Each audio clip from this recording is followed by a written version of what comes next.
नमस्कार मित्रांनो, बघा आज पोळ्याचा दिवस असल्यानंतर सुद्धा आपले विद्यार्थी आपल्याला ज्ञान रचनावादावर आधारित शिक्षण मिळण्यासाठी बघा किती मेहनत घेत आहेत.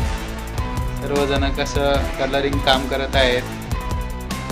या कलरिंग कामाचा जो उद्देश आहे याच्यामध्ये एका बाजूला वस्तू, एका बाजूला अंक आणि एका बाजूला अक्षर अशा पद्धतीने अंकांची रचना करून अंकज्ञान मिळवण्याचा इथे मुलं प्रयत्न करणार आहे आणि विद्यार्थी या माध्यमातून शिक्षणाचा आनंद घेण्याचा प्रयत्न करणार आहे. धन्यवाद.